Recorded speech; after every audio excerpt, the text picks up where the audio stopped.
January means more than just the start of a new year. If you're a football fan, it means that the winter transfer window is open, but that perhaps more importantly, it is that time of the year where if your contract is running out at the end of the season, you could potentially be one of those players who could sign a pre-contract with the club outside of the nation that you play in. So it's a very interesting time for a lot of players because they could very well be assessing their options. Should they look to stay in their club and wait out for deals in the summer? Should they look, should clubs, and ideally so, clubs prefer cashing in on such players in January itself? So could you see some movement? Could you see some players waiting and deciding to actually play the field when they are in free agency? That's something that we're going to talk about, and to do so, we're going to actually look at 10 very notable players, and some of them, believe you me, are very, very big names who will be available for nothing come the summer of 2023.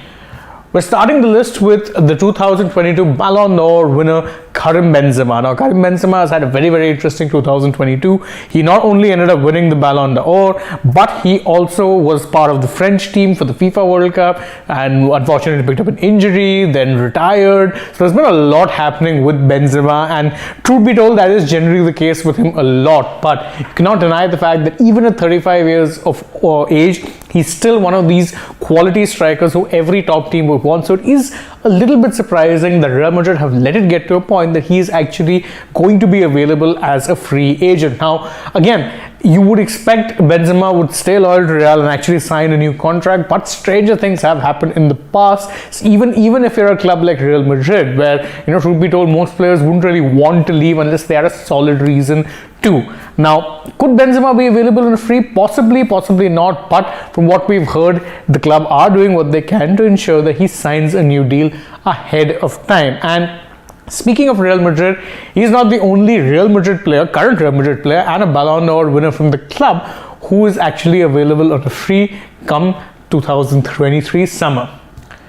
Luka Modric is another one of those players. Now, Modric, again, you'd remember, was the Ballon d'Or winner in 2018, the year he inspired Croatia to make it to the final of the FIFA World Cup. And despite many people thinking that that would be his last World Cup, he surprised everyone by actually playing on and being a part of the 2022 World Cup as well. Although it does seem like this is probably his last World Cup, but the reason why it's surprising he's still in this position is because despite the fact that he's obviously, catching up there a bit in age, he still remains a quality player capable of playing exactly the way that he was doing so when he was, starting his stuff and winning a Ballon d'Or for Real Madrid. He's still a key player for Real Madrid. He's still one of their first choice central midfielders. So it would be very surprising if Real choose to let him go for nothing.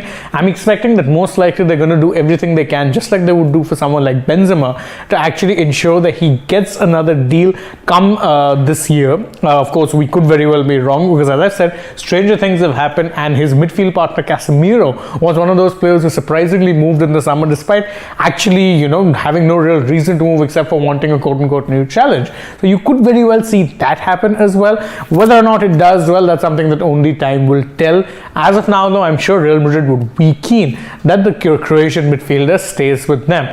At number 3, we have another midfielder, NGolo Kante. Now, Chelsea fans, of course, love NGolo Kante, and to be fair, even if you're not a Chelsea fan, hard not to like the guy. Excellent player, very hardworking, very humble, but in recent years has been very, very injury prone, and that is why his current contract is actually coming to a close, and it seems very unlikely that Chelsea are actually going to be able to renew his deal because he wants a deal that puts him at par with the club's best earners. He's one of the best earners, but not the best, and he wants bigger money from the club. They, however, are not willing to commit to that kind of a deal, not due to his quality, but due to the fact that in recent years, injuries have been catching up more and more to the French midfielder, and he's become a largely peripheral figure at the club. Now, again, sometimes you have a bad luck of injuries or bad run with injuries, but with Kante, the bad run has been continuing for about 2 seasons at this point. In fact, I would say even more than that. Since about 2018 types, he has become a lot more injury prone than he was previously in his career. So it may just be a case of age catching up and the body not being able to heal as much, which is why Chelsea would be keen or appear okay to let him go for a free. It would still be a big call, arguably the biggest call the club have made since they sacked Thomas Tuchel earlier in the summer of 2022. But as we've seen, this isn't going to be the only time they may have to make such a call, because the next player on this list also happens to be a Chelsea player. And his name is Jorginho. Now, Jorginho is another player who in recent years has seen his stock go up and down a lot. But don't forget that after, Italy ended up winning the finals of Euro 2020 in the 2021 year, Jorginho was considered one of the favorites to actually win the Ballon d'Or, and did end up finishing second in the rankings that particular year. So it's not like he's a midfielder with no quality. Yes, there are obvious deficits, can be susceptible against speedy, attacks, and does tend to lack the pace of top midfielders in today's day and age, but he more than makes up for that with his ability to dictate the play, continue passing the ball around well, and notch up the occasional goal, assist, and of course don't forget he's also a very, very good penalty taker. He too right now is available on a free, although he has said that the priority for him would be to extend his Chelsea contract rather than let it elapse. But if he does go into free agency, you can expect a lot of clubs to come circling for him. Beyond these four who we've mentioned, of course, there are other names we can bring up. And one of them is Liverpool striker Roberto Firmino. Now, again, Liverpool's famed front three of Firmino, Sadio Mane and Mohamed Salah has already been broken up when Sadio Mane chose to leave the club to join Bayern Munich in the summer window of 2022. And now it does seem likely that Firmino could very well be joining him in that exit, and what's more, he will do so as a free transfer. Now, normally speaking, you'd see that there's no real reason for Liverpool to not want to extend his contract, and truth be told, it does seem like the club are keen to keep him there, but have made contingency plans just in case, because you remember they did sign Cody Gakpo recently, so it's not like they really are suffering for forwards, because if you count the likes of Diego Jota, Luis Diaz, Mohamed Salah, and of course don't forget Cody Gakpo, who will be joining, there's plenty of attacking talent in that, Darwin Núñez being another one. So there's plenty of attacking talent that they have to choose from, and it might actually make sense for them to let Firmino go as things stand, because again, with Mane they were keen not to let him go. With Firmino they seem keen not to let him go, but maybe he wants a new challenge, maybe he wants to test the waters as a free agent. It's quite possible, so it will be an interesting one to keep an eye out on. Of course, you could very well see Liverpool try and cash in on him in January as well. If that happens, it'll be a good deal for them, but does seem unlikely considering most clubs would prefer waiting for when he is a free agent. But at least that's what I feel, and could very well be proven wrong. Stranger things have happened in the world of football before. Manchester United shortstopper David De Gea is next on this list, and he too is someone who is a well-known name and commands a lot of respect when you're talking about top goalkeepers in England. And unfortunately, though, in recent years his reputation has taken just a little bit of a beating, because his form has been very up and down, and it would very well it does seem likely that United may actually be looking to move him on a free, because as things stand with the way contracts work at Manchester United, they always have the option of triggering 1-year extensions when the contract is coming to an end originally. So his is set to run till the end of 2023, but they have an option to just manually extend it for another year. That's a clause that the club have put in there on their own behalf, but it's telling that they haven't actually done that yet. So he hasn't signed a new contract. He could very well be available for free. For United, the key is that they want to keep him on for longer than just 1 year, but they want to renegotiate his wages, because he's currently one of the highest, if not the highest paid player in the club. But unfortunately, he's someone who's clearly aging and whose best days may very well be behind him come a few years time. So they are keen to actually get his wages down. If there's no agreement, you could very well see De Gea finally end his really long association with Manchester United come this summer.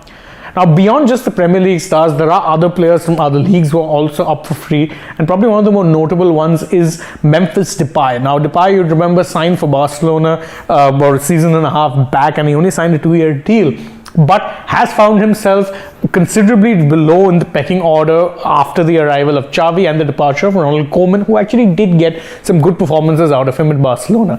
As things stand, Depay is the club's 6th choice center option in terms of the forward line, so he's nowhere close to getting any game time for them. And he did also try to force a move this summer, but unfortunately there were no suitors incoming, and in fact most clubs that wanted to sign him wanted to be able to sign him on a free. That would have required Barcelona to actually annul his deal, which didn't really happen. However, the good thing is that his contract is coming to an end this summer, so he could very well just wait it out till then, play the free agency. And truth be told, he is a quality player. He's been proving that for a long time. He proved it even this year in the World Cup. He was very good for Netherlands, so wouldn't be the worst option in the world if he chose to sit the remainder of his deal out at Barcelona, collect a few easy paychecks, and then go again come the summer of 2023.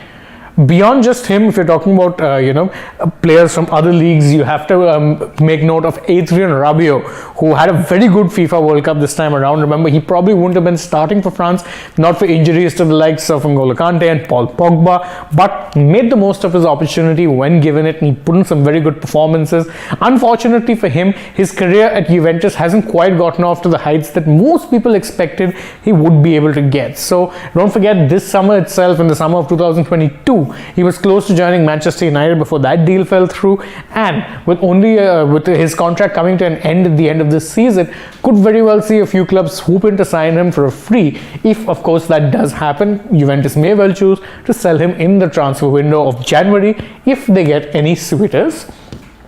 Sticking with Serie A clubs, and of course this time moving on to Inter Milan, Milan's Skriniar of Croatia is one of the best defenders in the world right now, and definitely one of the top ones in Europe. And as things stand, the 29-year-old, his contract is running out at the end of this particular season. Now, again, contract talks for him have been going on for quite a while. Inter are quite clearly keen to tie him down, but it does appear that maybe Skriniar is not getting exactly what it is he's expecting from the club. So it does seem very likely that he could be departing the club on a free come this summer. And again, he would be someone who all of the top clubs would be scrambling to sign, because he's a proven performer. He's someone who's done really, really well at the international stage. He's done really well for Milan. He's done well for the clubs he's played for previously. So it's a proven entity and would be available for next to nothing. Clubs would be more than happy to take that. Another player who's, and this time around, unlike Skriniar, someone who's young and in the prime of his career, or set to be in the prime of his career, is Marcus Thuram, the son, of course, of former French defender Lilian Thuram. Now, Thuram has been one of those players who most people thought would be commanding a big transfer fee in a few years' time, whenever it is that Borussia Mönchengladbach decided to actually cash in on him.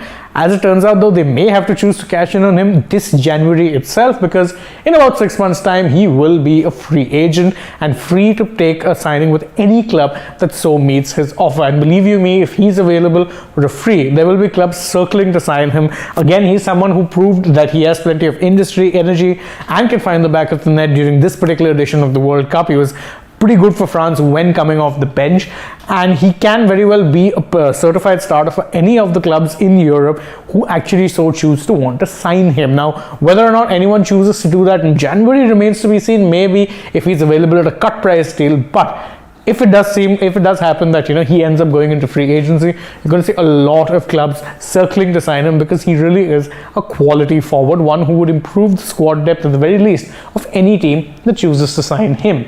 And that's it for this particular list. Who know of any other free agents who may well be available for free come the summer of 2023? Well, you can let me know in the comments below who it is you think would be available or would actually be a good signing for your clubs.